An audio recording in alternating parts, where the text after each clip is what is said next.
Chabo, net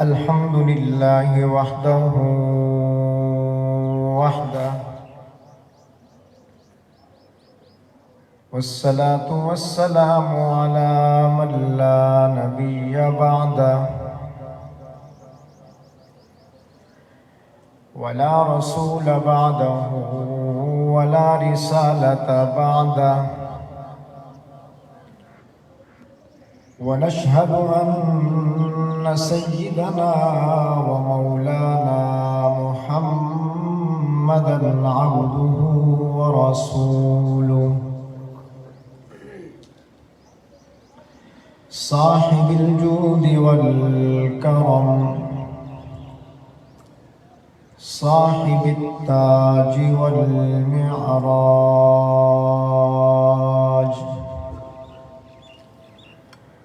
محبوب رب الأرض والسماوات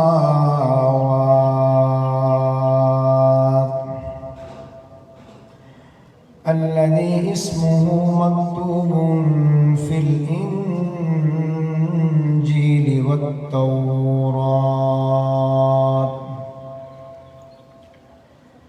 وصلى الله تعالى على خير خلقه محمد وآله وأصحابه وأزواجه وأهل بيته أجمعين أما بعد فأعوذ بالله من الشيطان الرجيم بسم الله الرحمن الرحيم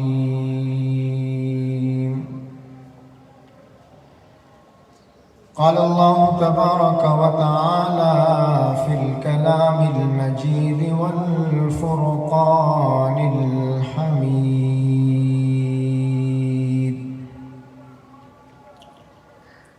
من عمل صالحا من ذكر أو أنثى وهو مؤمن فلنحيينه حياة طيبة ولنجزينهم أجرهم بأحسن ما كانوا يعملون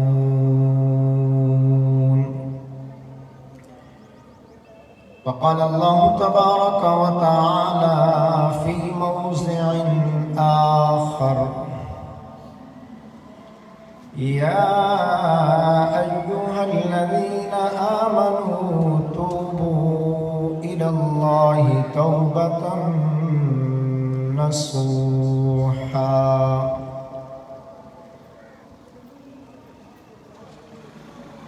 وقال الله تبارك وتعالى في موضع آخر إن الذين آمنوا وعملوا الصالحات أولئك هم خير البرية وقال النبي صلى الله عليه وسلم من صام رمضان إيمانا واحتسابا غفر له ما تقدم من ذنبه وقال النبي صلى الله عليه وسلم إن لكل قوم عيدا وهذا عيدنا وقال النبي صلى الله عليه وسلم من أحيا سنتي فقد أحبني ومن أحبني كان معي في الجنة أو كما قال عليه الصلاة والسلام. صدق الله العظيم وصدق رسوله النبي الكريم ونحن على ذلك لمن الشاهدين والشاكرين والحمد لله رب العالمين.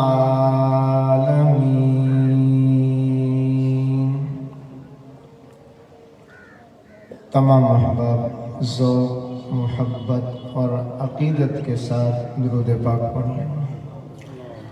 اللهم صل على محمد وعلى آل محمد كما صليت على إبراهيم وعلى آل إبراهيم إنك حميد مجيد.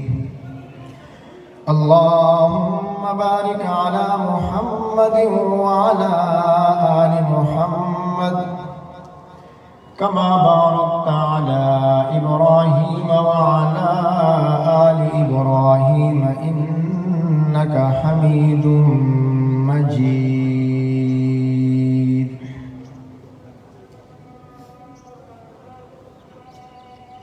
قابل صد احترام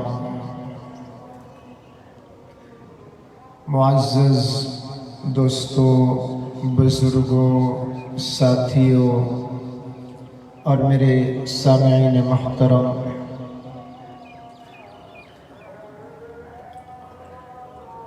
رب ذوالجلال کے فضل و کرم اور احسان سے الحمدللہ ثم الحمدللہ ہم نے اپنی زندگی میں ایک مرتبہ پھر رمضان المبارک کا مہینہ پا کر اس کو مکمل کر کے آج شکرانے کی نماز ادا کرنے کے لیے جمع ہیں. رب ذوالجلال کا لاکھ لاکھ احسان ہے، کرم ہے، فضل ہے. اس پر ہم رب ذوالجلال کا جتنا بھی شکر ادا کریں کم ہے. اور ہم رمضان المبارک کی تکمیل کے بعد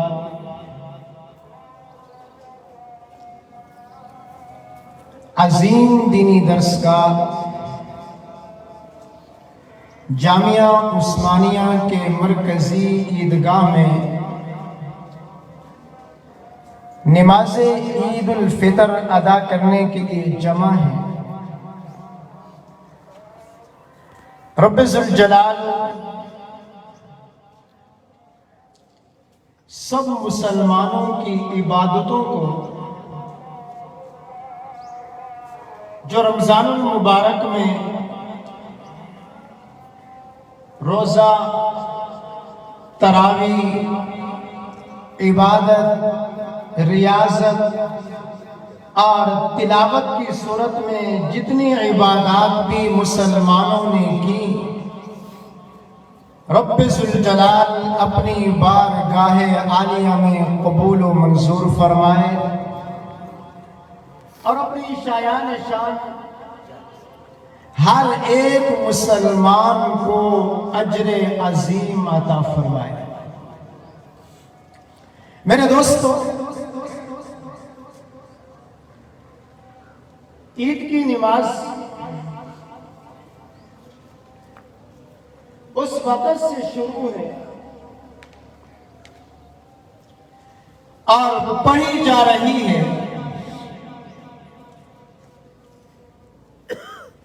جس وقت جناب رسول اللہ صلی اللہ علیہ وسلم مکہ المکرمہ سے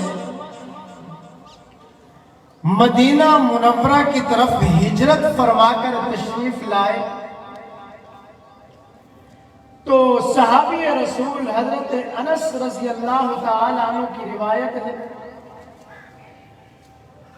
ابو داؤد شریف کی حدیث مبارکہ ہے، مدینہ منورہ میں تشریف لائے تو اہل مدینہ 2 دن عید کے منایا کرتے تھے،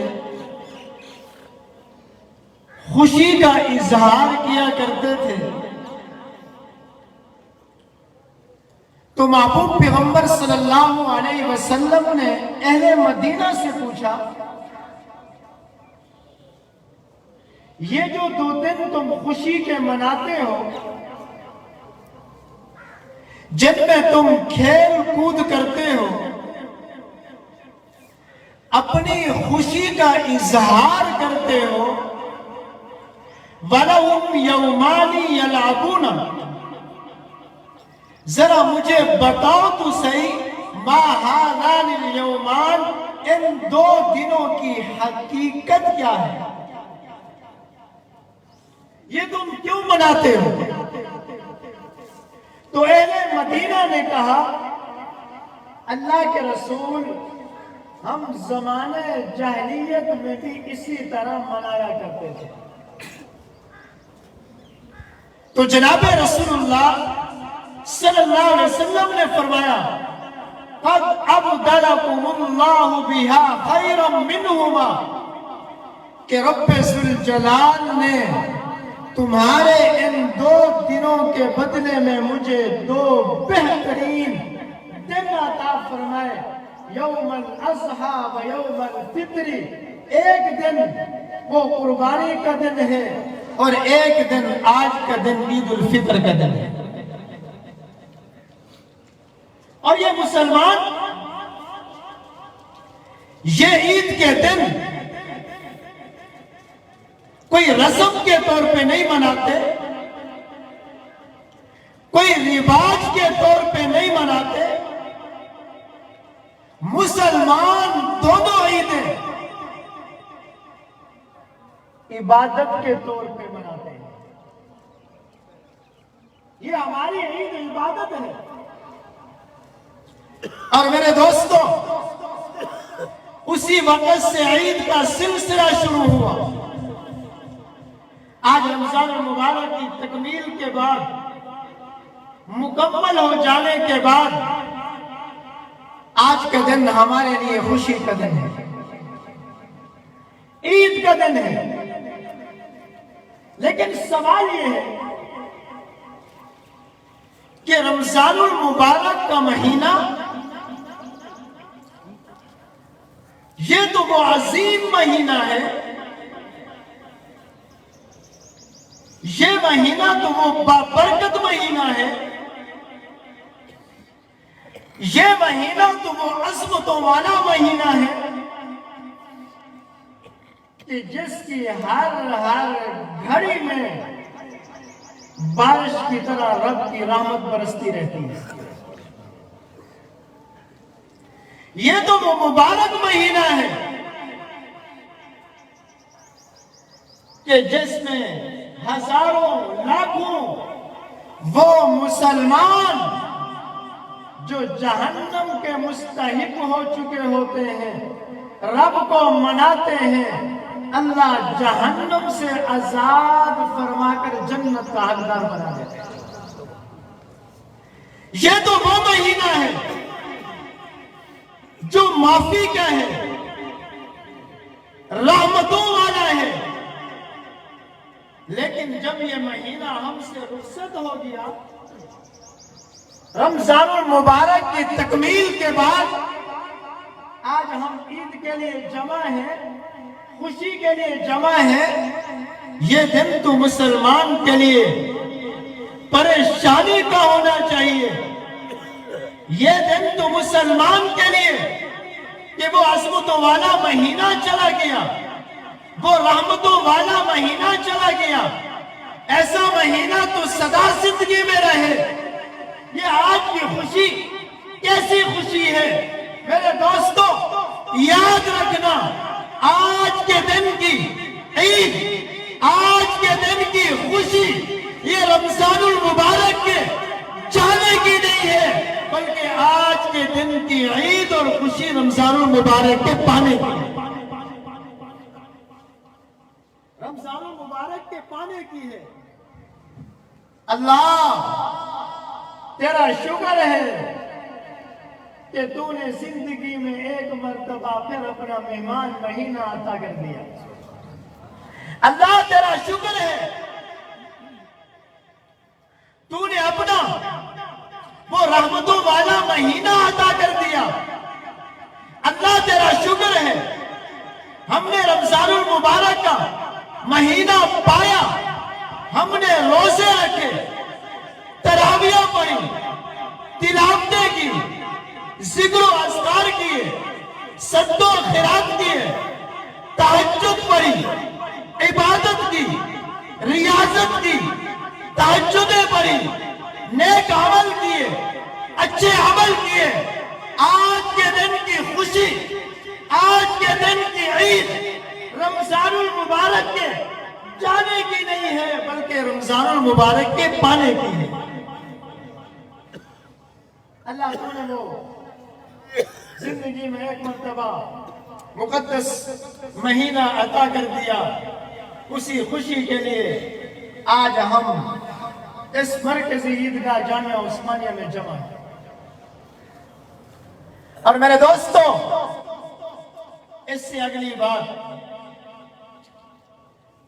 رمضان المبارک کا مہینہ جو برکتوں والا تھا، عظمتوں والا تھا، شانوں والا تھا، رحمتوں والا تھا، گزر گیا، مکمل ہو گیا۔ یہ مہینہ ان کا بھی گزر گیا کہ جنہوں نے رمضان المبارک کا احترام کیا۔ یہ مہینہ ان کا بھی گزر گیا جنہوں نے رمضان المبارک کا احترام نہیں کیا۔ میرے دوستو، رمضان المبارک کا مہینہ ان کا بھی گزر گیا جنہوں نے روزے رکھے، ان کا بھی گزر گیا جنہوں نے روزے نہیں رکھے۔ ہاں، یہ رمضان المبارک کا مہینہ ان کا بھی گزر گیا جنہوں نے تراویح پڑھی، ان کا بھی گزر گیا جنہوں نے تراویح نہیں پڑھی۔ ہاں، یہ مہینہ ان کا بھی گزر گیا کہ جنہوں نے تلاوتیں کی، ان کا بھی گزر گیا جن کو تلاوت تو اپنی جگہ، رب کے کلام کی زیارت بھی نصیب نہیں ہوئی۔ یہ مہینہ ان کا بھی گزر گیا جنہوں نے تہجدیں پڑھی، ان کا بھی گزر گیا جن کو تہجد نصیب نہیں ہوئی، ان کا بھی گزر گیا جنہوں نے عبادتیں کی، ان کا بھی گزر گیا جنہوں نے عبادتیں نہیں کی۔ رمضان کا مہینہ ان کا بھی گزر گیا جنہوں نے رب کے سامنے آؤ زاری کر کے رو کر رب کی رحمتیں حاصل کرتے رہے، ان کا بھی گزر گیا جنہوں نے غفلت میں گزارا، ان کا بھی گزر گیا جنہوں نے رمضان کو قیمتی بنایا، ان کا بھی گزر گیا جنہوں نے سستی میں گزارا، ان کا بھی گزر گیا جنہوں نے نماز پڑھ کے گزارا، ان کا بھی گزر گیا جن کو نصاب، جن کو نماز نصیب نہیں ہوئی، ان کا بھی گزر گیا جو صدقہ خیرات کرتے رہے، افطاری کرواتے رہے، مسکینوں یتیموں کا خیال کرتے رہے، ان کا بھی گزر گیا جن کو نیک اعمال کی توفیق نہیں ملی، گزر ان کا بھی گیا، گزر ان کا بھی گیا، گزر ان کا بھی گیا، گزر ان کا بھی گیا۔ لیکن آج کا دن فیصلے کا دن ہے. جنہوں نے رمضان کا احترام کیا، قدر کی، روزے رکھ کر، تراویح پڑھ کے، عبادت کر کے، نمازیں پڑھ کے، ریاضتیں کر کے، صدقہ و خیرات کر کے، تہجدیں پڑھ کے، رب کو منا کر، رب کو راضی کر کے، آج فیصلے کا دن ہے، انعام کا دن ہے. آج جب عید پڑھ کے جائیں گے تو اللہ انعامات سے کس طرح نوازے گا. دو قسم کے لوگ جنہوں نے رمضان المبارک کا احترام کیا،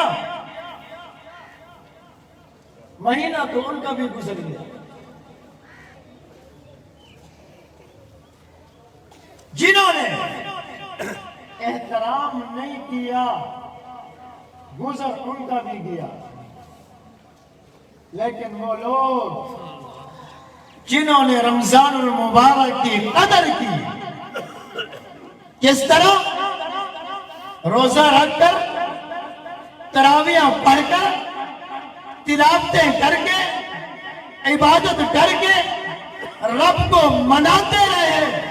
آج جب جامعہ عثمانیہ کی عیدگاہ میں نماز عید الفطر ادا کریں گے، وہ خوش نصیب نماز عید الفطر ادا کرنے کے بعد جب گھروں کی طرف لوٹیں گے، انعام کیا ہوگا، اعزاز کیا ہوگا، اکرام کیا ہوگا، اللہ عطا کیا فرمائیں گے.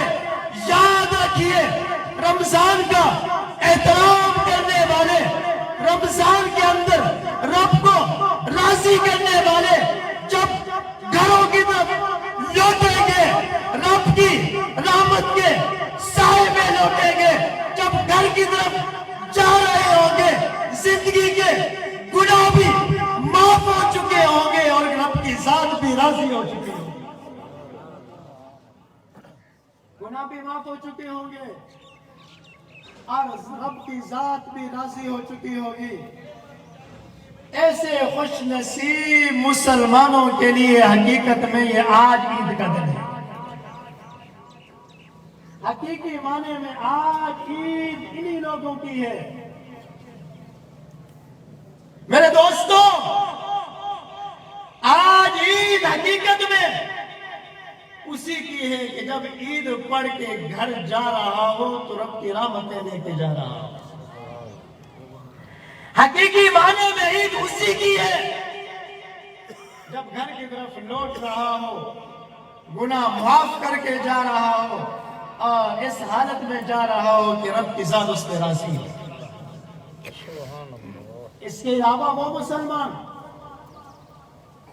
جنہوں نے اللہ معاف فرمائے، اللہ معاف فرمائے، جنہوں نے رمضان المبارک کا احترام نہیں کیا، اکرام نہیں کیا، سستی میں گزار دیا، بغیر روزوں کے، بغیر تراویحوں کے، بغیر عبادت کے، بغیر ریاضت کے، بغیر تہجد کے، بغیر رونے دھونے کے گزر تو گیا. لیکن عیدگاہ میں آنے کے بعد، عید کی نماز پڑھنے کے بعد اگر شرمندہ نہ ہوئے، رب کو راضی نہ کیا، توبہ نہ کی، تو پھر یاد رکھنا آج کا دن تو انعام کا دن، فیصلے کا دن ہے. جب یہ بد نصیب عید پڑھ کے گھروں کی طرف جا رہے ہوں گے، رب کی رحمتیں لے کر نہیں، رب کی لعنتیں لے کر جا رہے ہوں گے، رب کی ذات بھی ان پہ ناراض ہوگی، رب بھی ناراض ہوگا. ایسے مسلمان کی عید کیا عید ہے؟ ہزاروں کے کپڑے پہن کے آ جائے، وہ قیمتی کپڑے پہن کے آ جائے، وہ قیمتی پگڑی اور ٹوپی پہن کے آ جائے، عمدہ خوشبوئیں لگا کے آ جائے، قیمتی جوتی پہن کے آ جائے، لاکھوں کی گاڑیوں پہ آ جائے، لیکن یاد رکھیے عید پڑھنے کے بعد بھی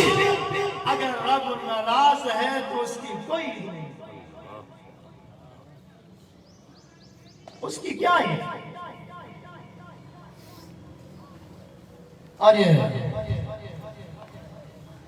آج کے اگر حالات پر نظر دوڑائی جائے،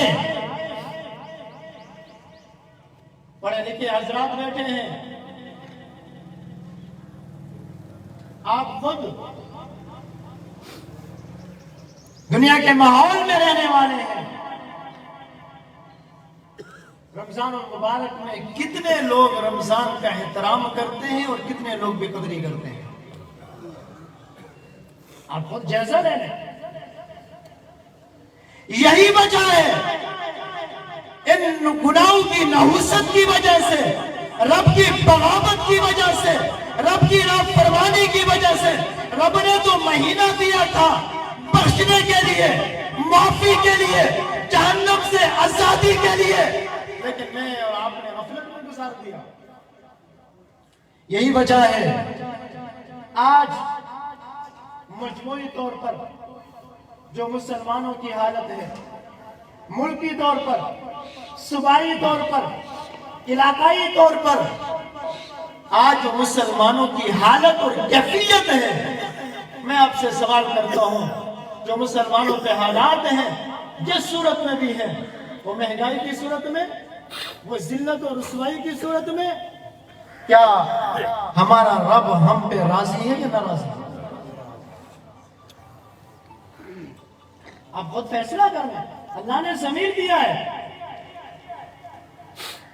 آج جو مسلمانوں پہ حالات چل رہے ہیں، رب راضی ہے یا ناراض ہے؟ کون سا گھر ایسا ہے جو جھگڑوں سے خالی ہو؟ کون سی بستی ایسی ہے جو جھگڑوں سے خالی ہو؟ ہر طرف مہنگائی، کرونا، دلوں میں بغض، کینے، حسد۔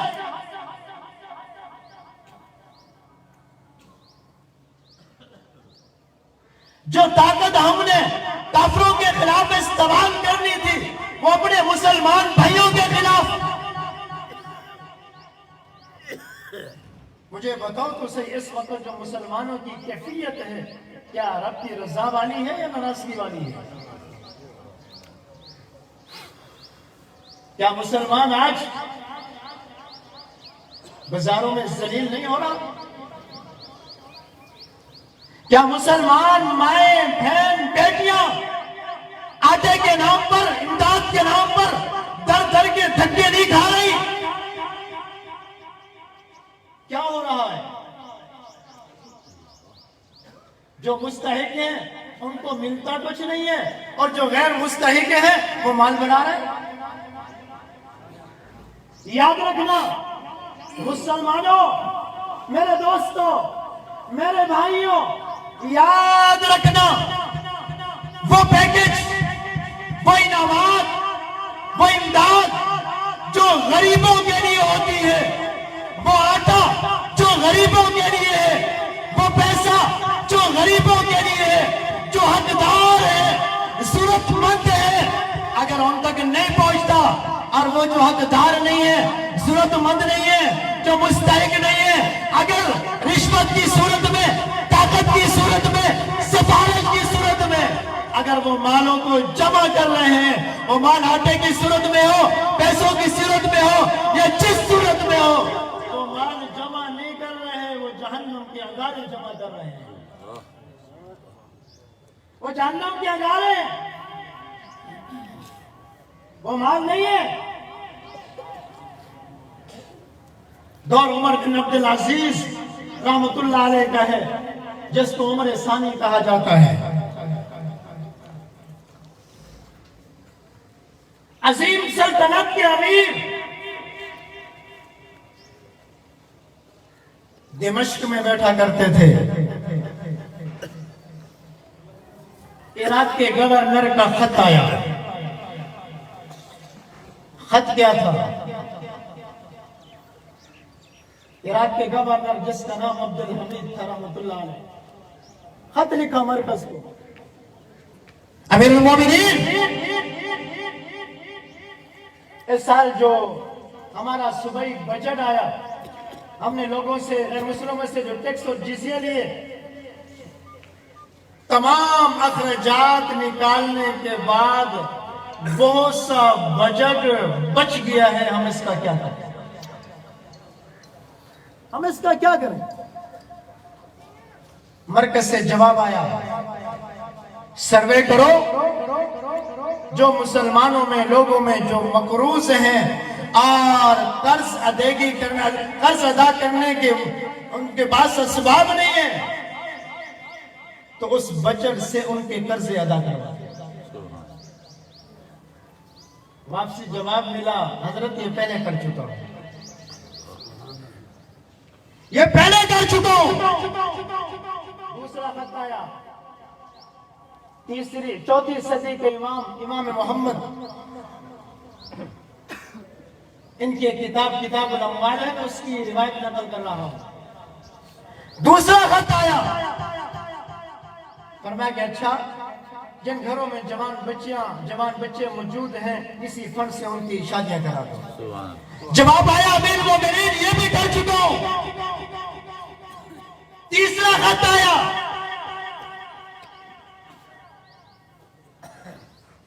چلو جن مسلمان مردوں نے اپنی بیویوں کے مہر ادا نہیں کیے اور مہر ادا کرنے کے ان کے پاس ہمت نہیں ہے، ان کے مہر ادا کروا دیں. جس طرح آج ہمارے پاس ہمت نہیں ہے. 3 فیصلے تو ہم مسلمان نے اٹل کر رہی ہیں. بیوی کو مہر نہیں دینا، بہن کو حصہ نہیں دینا، اور بیٹی کو وراثت نہیں دینا. وراثت نہیں دینا، یہ تو ہم مسلمانوں نے اٹل فیصلہ کر دیا. جواب آیا، امیر المومنین یہ بھی کر چکا ہوں، یہ بھی کر چکا ہوں. فرمایا اچھا، بحر کی جو روئی کی زمینیں ہیں ان کا سروے کرو اور زمین والوں کو زمین دے دو اور قرضہ بھی انہی کو دے دو تاکہ وہ زمینوں کو آباد کر دیں. جب میں نے یہ پڑھا سنا تو میرے دل میں ایک سوال پیدا ہوا، شاید آپ کے دل میں بھی سوال پیدا ہوگا کہ صبح اتنا بجٹ اتنا وافر مقدار میں کیسے ہوتا ہوگا؟ سمندر تھا، دریا تھا، ایسا بجٹ کے سارے اخراجات نکالنے کے بعد اتنا بچ جائے. قدرتی ایک دن میں شیخ الحدیث حضرت مولانا زید الراشدی رحمت برکاتہ علیہ کا ایک بیان سن رہا تھا.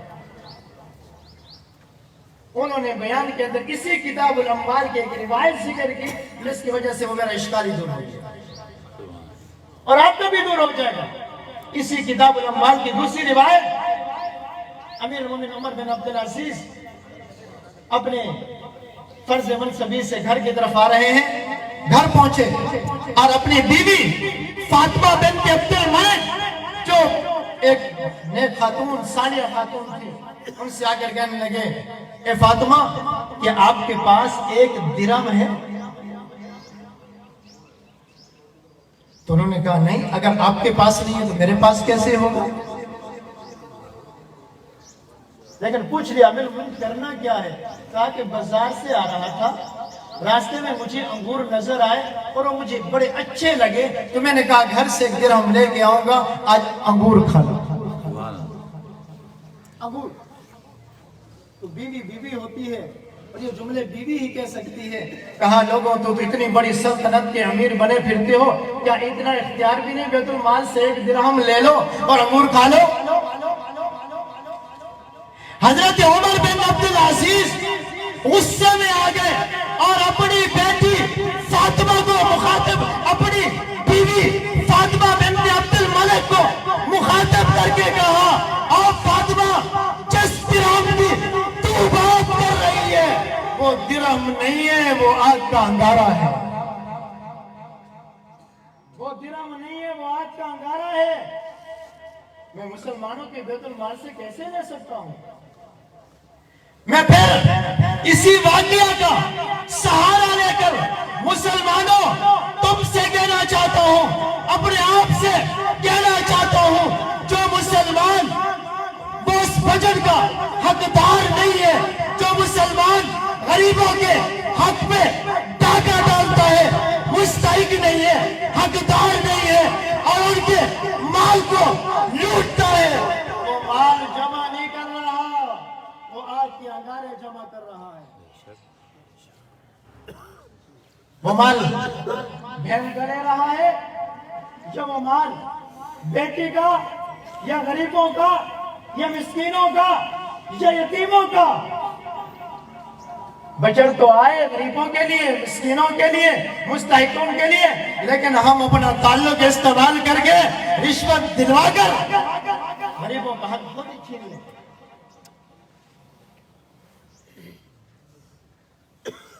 وہ مال نہیں ہے، وہ آگ کے انگارے ہیں۔ اس لیے جو مسلمان غلط طریقے کے ساتھ، ناجائز طریقے کے ساتھ دوسروں کا حق دبا کر بہنیں ہوں، بیٹیاں ہوں، بھائی ہوں، غریب ہوں، مسکین ہوں، مزدور ہوں، اگر ان کا مال دبا کے رہتا ہے، وہ مال جمع نہیں کر رہا، جہنم کے انگارے جمع کر رہا ہے۔ دعا کرتے ہیں اللہ حکمران عمر جیسا دے دے، عمر بن عبدالعزیز جیسا دے دے۔ لیکن اس وقت ہمارے مسلمانوں کی حالت کیا ہے، کیفیت کیا ہے تو مسلمان ہماری امانت داریاں کیا آگے۔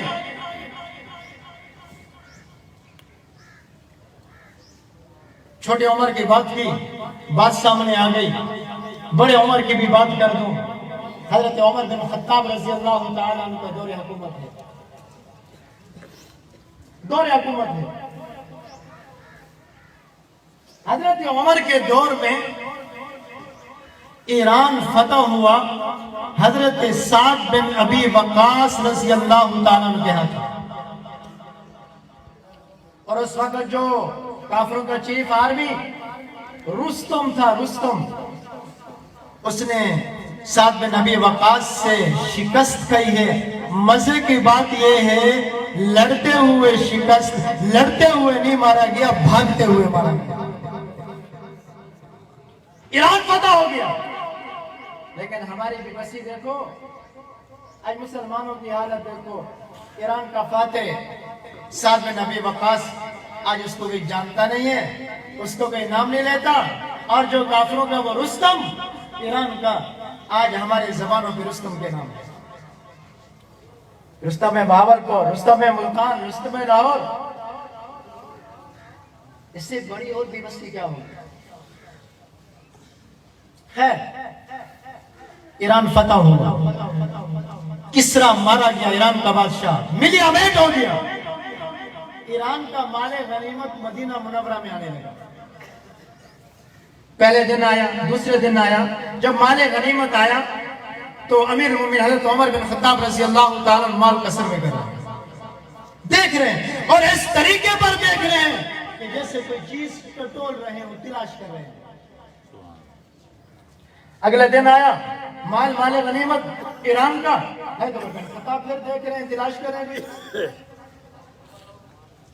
حضرت عبد الرحمن بن عوف رضی اللہ تعالیٰ عنہ نے جرت کر کے امیر المومنین سے پوچھا، امیر المومنین میں کل سے یہ حالت دیکھ رہا ہوں، جب مال غنیمت کل آیا آپ کچھ تلاش کر رہے تھے، جیسے کسی چیز، جو چیز آپ کو نہیں مل رہی ہو، اور آج پھر مال غنیمت آیا، آپ دوبارہ تلاش کر رہے ہیں، کیا ہوا؟ کیا چیز نہیں مل رہی؟ ذرا اس امیر المومنین کے، اس امیر المومنین عمر بن خطاب کا جواب سنیے۔ سبحان اللہ۔ فرمایا کہ عبد الرحمن یہ ہو نہیں سکتا، یہ ہو نہیں سکتا، عبد الرحمن یہ ہو نہیں سکتا کہ جس چیز کو میں تلاش کر رہا ہوں وہ نہ ملے۔ کیا ہوا؟ اصل میں امیر المومنین نے اس واقعہ کی طرف اشارہ کیا۔ سراقہ بن مالک جب اللہ کے رسول ہجرت کر کے جا رہے تھے، سراقہ بن مالک سے فرمایا تھا، اے سراقہ ایک دن آئے گا، ایران فتح ہوگا، کسرا مارا جائے گا، مسلمانوں کو فتح ہوگی۔ اے سراقہ میں تیرے ہاتھوں میں کسرا کی کنگن دیکھ رہا ہوں۔ عبد الرحمن ایران فتح ہو گیا، کسرا ختم ہو گیا، ملیا میٹ ہو گیا، لیکن وہ کنگن نہیں مل رہے۔ یہ ہو نہیں سکتا کہ میرے محبوب نے فرمایا تھا۔ یہ کیسے ہو گیا؟ پریشان ہوں، سوچ رہا ہوں، کنکن نہیں مل رہے۔ اگلا دن آیا، حضرت عمر تشریف فرما ہے، صحابہ بیٹھے ہیں، ایک عام سا سپاہی،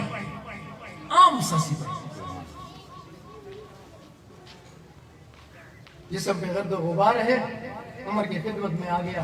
امیر المومنین، میں بھی ایران کی جنگ میں شریک تھا، لیکن زخموں نے چور کر دیا، بیمار ہو گیا، فلاں قبیلے میں 2 دن رہا اور آج چلنے کے قابل ہوا، میں آج آ گیا، کچھ مال غنیمت میرے پاس امانت تھی، وہ آپ کو لٹانے آیا۔ سبحان اللہ، ذرا بلند آواز سے کہہ دے سبحان اللہ۔ وہ لٹانے آیا۔ حضرت امیر المومنین نے کٹری کھولی، جہاں اور سامان تھا وہیں سے کسرا کے تنگنی نکلے، سبحان اللہ، ہاتھوں میں لیے رونا شروع کر دیا۔ سبحان اور اس وقت مسلمانوں، آج ابو بکر، عمر، عثمان، علی، طلحہ، زبیر، معاویہ کا نام لینے والوں، ان کے غلاموں، حضرت عمر نے ایک عجیب جملہ فرمایا اس سپاہی کو مخاطب کر کے۔ کیا جملہ فرمایا؟ اس سپاہی سے فرمایا، جس قوم میں آپ جیسے سپاہی، آپ جیسے ملازم، امانتدار، دیانتدار ہوں گے، ایسی قوم کو کوئی سپر پاور شکست نہیں دے سکتی۔ ساتھ عبد الرحمن بن عوف رضی اللہ عنہ بیٹھے ہیں، حضرت عبد الرحمن بن عوف بول پڑے، فرمایا امیر المومنین نہیں، امیر المومنین نہیں، جس قوم کے امیر اور سپہ سالار آپ جیسے امانتدار، دیانتدار ہوں گے، اس کے ماتا جتنے ملازم ہوں گے وہ اس طرح امانتدار اور دیانتدار ہوں گے۔ سبحان اللہ، سبحان اللہ۔ آج ہمارے دیانتداری کہاں چلے گئے؟ تو میں عرض کر رہا تھا، اس وقت جو مسلمانوں کی کیفیت ہے، آپ خود ہی بتا دیں، اللہ ہم سے ناراض ہے یا راضی ہے؟ دور تو عمر کا مانگتے ہیں، ہماری حالت کیا ہے؟ یہی عمر ہے، بات درمیان میں آ گئی، دن کو شہر کا گشت کر رہے، شہر کا گشت کر رہے، امیر ہیں، ہمارے امیروں کے لیے تو ملنے کے لیے بھی دھکے کھانے پڑتے ہیں۔ امیر المومنین بہت بڑی سلطنت کے گشت کر رہے ہیں، دیکھا کہ ایک بوڑھا آدمی لوگوں سے بھیک مانگ رہا ہے، بھیک مانگ رہا ہے۔ حضرت عمر رک گئے اور اپنے ساتھیوں سے کہا کہ ہم نے اپنے نظام میں کوئی ایسا خلا تو نہیں چھوڑا کہ جس کی وجہ سے لوگوں سے مانگنا پڑے، ہم نے اپنے نظام میں کوئی ایسا خلا اور ایسی کمی تو نہیں چھوڑی۔ یہ بوڑھا کیوں مانگ رہا ہے؟ اس کو بلاؤ۔ بوڑھا آ گیا، پوچھا حضرت عمر نے، او بابا کون ہو؟ میں یہودی ہوں۔ کہاں کے رہنے والے ہو؟ فلاں جگہ۔ کیا آپ کو بیت المال سے وظیفہ نہیں ملتا؟ ملتا ہے، پورا نہیں ہوتا، پورا ہوتا ہے، پھر کیوں مانگ رہے؟ امیر المومنین، اصل بات یہ ہے کہ وظیفہ ملتا ہے، مکمل خرچ پورا ہوتا ہے، لیکن بات یہ ہے میں یہودی ہوں، سال کے بعد مجھے جزیہ دینا پڑتا ہے، ماتحت حکومت اسلامی کے رہنے پہ ٹیکس دینا پڑتا ہے، تو خرچہ تو پورا ہو جاتا ہے لیکن ٹیکس ادا کرنے کے لیے جمع پیسے نہیں، اسے لوگوں سے مانگ رہا ہوں تاکہ میں جزیہ ادا کر سکوں۔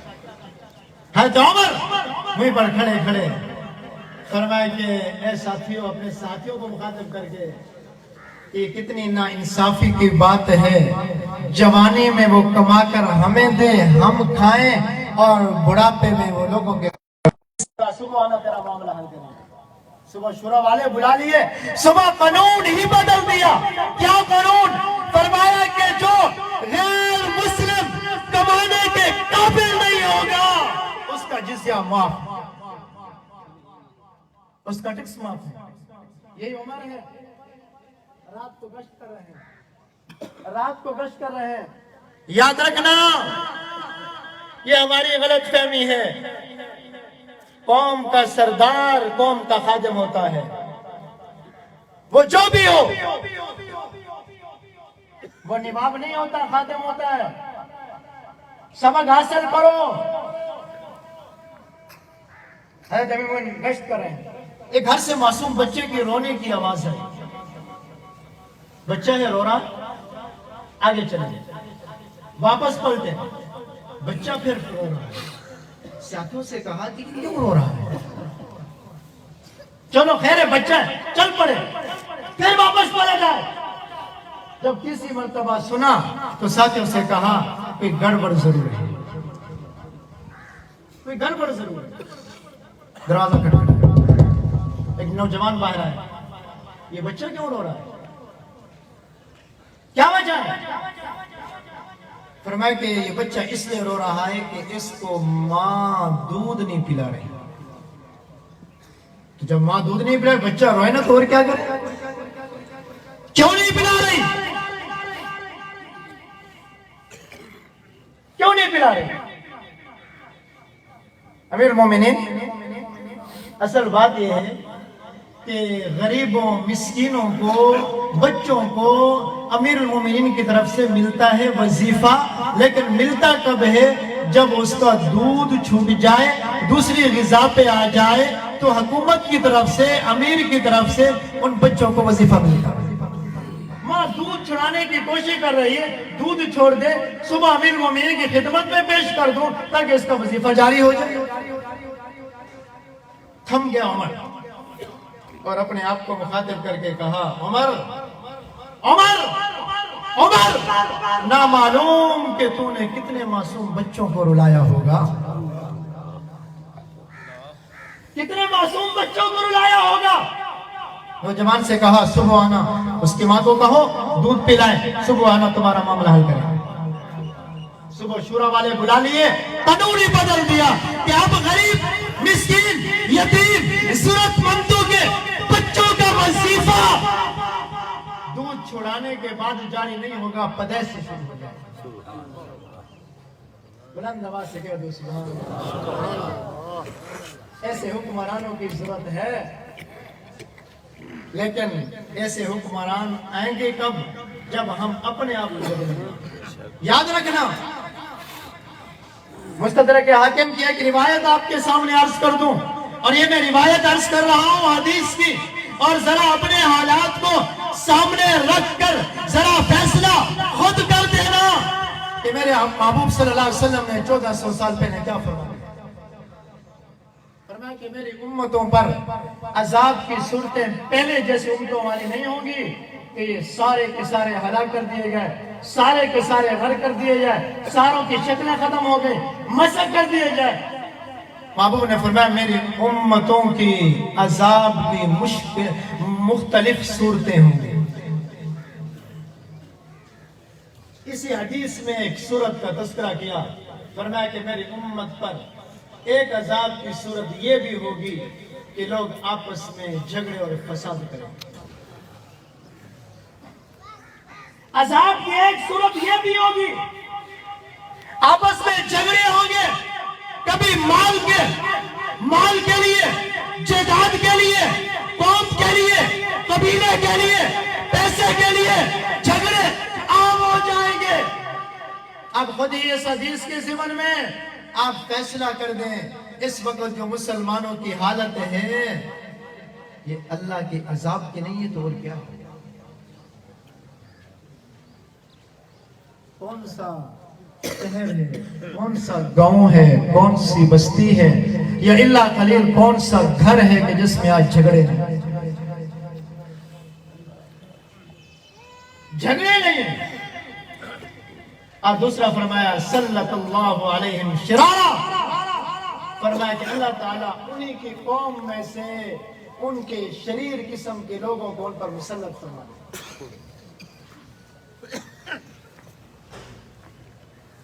آگے میں تفصیل کچھ نہیں ذکر کرتا، حالات آپ کے سامنے. تو خیر میں عرض کر رہا تھا کہ آج حقیقی معنی میں عید اسی کی ہے. عید پڑھے اور جب عید پڑھ کے گھر کی طرف جا رہا ہو گناہ بھی معاف ہو چکے ہوں, رب کی رحمت بھی برس رہی ہو اور رب کی ذات بھی راضی ہو چکی ہو. اور عید اس کی نہیں ہے. قیمتی کپڑے پہن کے آ گیا, قیمتی جوتی پہن کے آ گیا, قیمتی لباس پہن کے آ گیا, عمدہ خوشبو لگا کے آ گیا, قیمتی گاڑی پہ آ گیا, لیکن اگر عید پڑھنے کے بعد بھی رب ناراض ہے, عید پڑھنے کے بعد بھی رب ناراض ہے, گھر کو لوٹا گناہ ساتھ ہے, گھر کو لوٹا رب کو نہ منا سکا, رب سے معافی نہ مانگ سکا, یاد رکھیے پھر اس مسلمان کے اوپر رب کی رحمتیں نہیں, رب کی لعنتیں برس رہی ہیں. اور ایک بات یاد رکھنا, اگر ہمارے یہی حال رہے جو اس وقت ہے تو نہ بدلا. یار ہیں تو ہم مسلمان, کون سا گناہ ہے جو ہم نہیں کرتے؟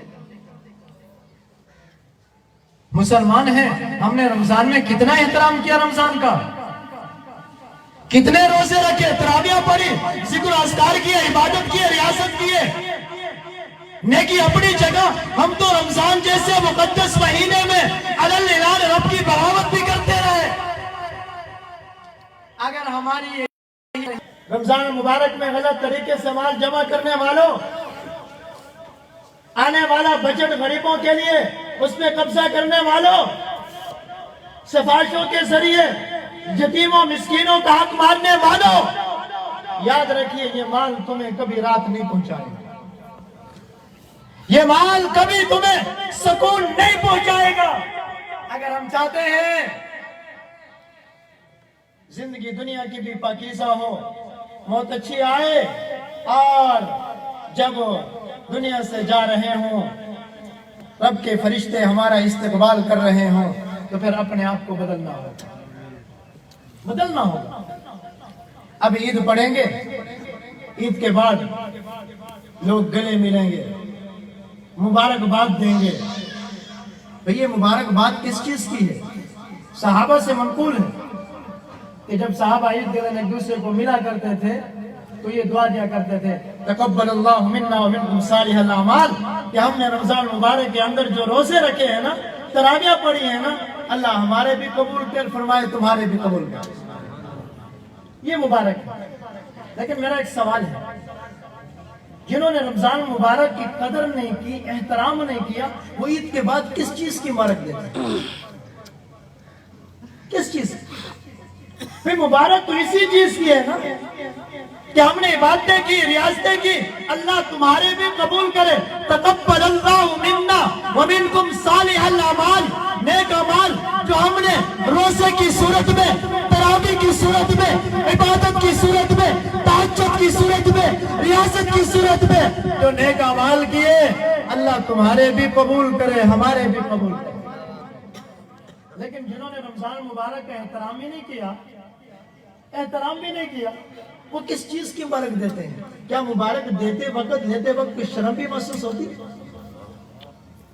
کچھ دن پہلے میں اپنے ساتھیوں کے ساتھ بیٹھا تھا اور میں اپنے کام میں مصروف تھا, تو ایک میرے عزیز ساتھی نے مجھ سے سوال کیا, استاد یہ مبارک تو جو ہم دیتے ہیں اس کا مطلب تو یہی ہے کہ تقبل اللہ منا ومنکم صالح الاعمال, تو یہ جو رب کے مہمان مہینے کی ناقدری کرنے والے ہیں, بے حرمتی کرنے والے, یہ کس چیز کی مبارک دیتے ہیں؟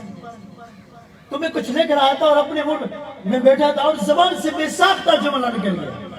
میں نے کہا شاید اس کا مطلب یہ ہو, اور اس وقت سریکی میں بات کر رہا تھا, سریکی میں بات کر, میں نے کہا شاید اس کا مطلب یہ ہو وہ بے حرمتی کرنے والا, بے احترامی کرنے والا, روزہ نہ رکھنے والا, عبادت نہ کرنے والا, ریاست نہ کرنے والا, رب کو نہ منانے والا, رب کے سامنے نہ رونے والا, عید پڑھنے کے بعد بھی رب ناراض ہے, رب کو نہ منا سکا, رب کو راضی نہ کر سکا, رمضان گزر گیا, اللہ نے دیا اس لیے تھا تاکہ معاف کروں, معافی نہ مانگ سکا, جہنم سے آزادی حاصل نہ کر سکا, تو شاید یہ مبارک دیتے وقت یہی کہہ رہا ہے کیا کہ تو نے بھی رمضان کی بھی حرمتی کر کے رمضان گزارا، تو بھی مکالا ملے تے کو بھی مبارک ہوئے، دو جائے تو بھی میری طرح مکالا ملے بھی تے کو مبارک ہوئے۔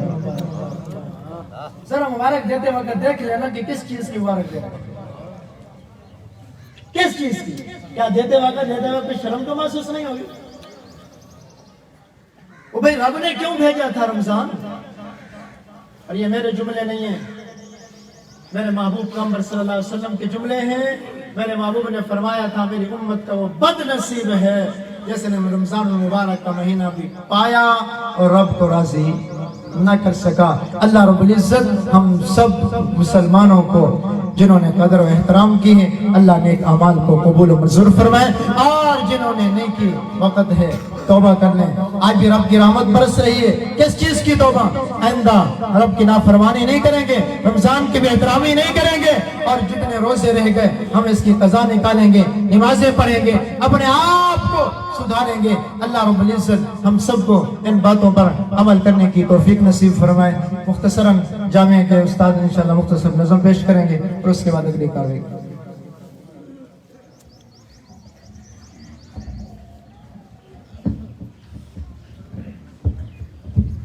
تمام حضرات بآواز بلند درود پاک پڑھنے اللہم صلی علی سیدنا مولانا محمد وعلی آل سیدنا و مولانا محمد وبارک وسلم وصلی علیہ۔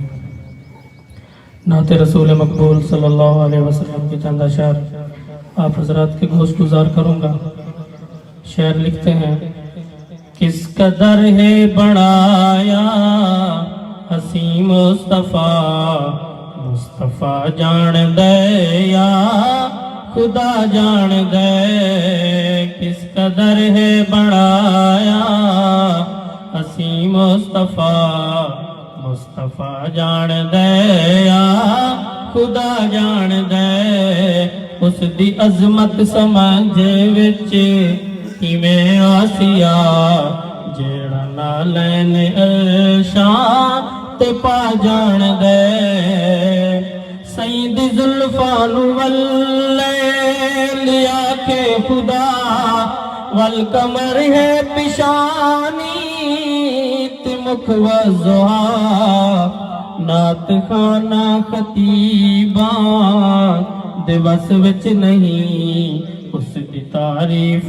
قرآن سڑا جان دے، کس قدر ہے بڑایا حسین مصطفیٰ، مصطفیٰ جان دے یا خدا جان دے، کہ سید دربار عالی بھی کیا بات ہے، جتے تل دین اوقات تے ذات ہے، بھاوے حبشے چوک دا غلام بنے، اس نو کعبے دی چھت تے چڑھا جان دے، کس قدر ہے بڑایا حسین مصطفیٰ، مصطفیٰ جان دے یا خدا جان دے، سید یاراں دی وی شان دسدا بنا، کیویں آقا تو قربان دسدا بنا، بس نبی دے اشارے دی دیر ہوندی ای، پھر صحابی تے تن من لٹا جان دے، کس قدر ہے بڑایا حسین مصطفیٰ، مصطفیٰ جان دے یا خدا جان دے، جیڑا پتھرا تو کلمے پڑا جان دے، مردگو تو گوایا دیوا جان دے، او خدا کملی والے نو روزے اندر امتیاں دا سلام سنا جان دے، کس قدر ہے بڑایا حسین مصطفیٰ، مصطفیٰ جان دے یا خدا جان دے۔